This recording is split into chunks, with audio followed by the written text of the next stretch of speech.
সাধারণত এমনটাই হয়। আমার কেন অনেকজনের সাথেই এরকমটাই হয়। কোনো বিশেষ দিনে যদি এই মালা বা পদ্ম মানে রজনীর মালা বা পদ্ম খুঁজি তা আর পাই না। কিন্তু অন্য দিনে তা অনেক সহজলভ্য হয়ে পড়ে। মানে পারলে ওই বাড়ির ভেতর দিয়ে যায় আর কি।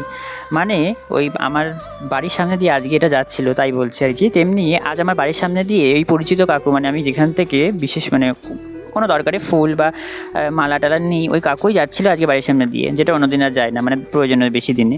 তো দেখলাম ওনার কাছে পদ্ম আর রজনীর মালা রয়েছে, তো লোভ সামলাতে না পেরে নিয়ে নিলাম। আর পদ্মর কুড়ি একটু কুড়ি কুড়ি ছিল আর ফুটিয়ে যা সুন্দর লাগছিল সে তো আপনারা দেখতেই পাচ্ছেন, এবং যার ফটো বা ছোটো ভিডিও ক্লিপ আমি আগেই শেয়ার করেছি আপনাদের সাথে। তো যাই হোক, পরে গাছে কিছু ছিল কাঠগোলাপ, মানে যে অনেকে এটাকে চাপা ফুলও বলে। তো ওই গাছটা বিশেষত ওর জন্যই আমি এক প্রকার লাগিয়েছি। তাই দিয়ে গোপুষ দাদার আজকে বিশেষ পুজোটা আমি করলাম।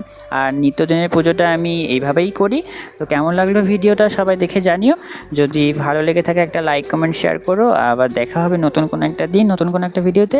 সবাই ভালো থাকবেন, সুস্থ থাকবেন, সবাইকে ধন্যবাদ।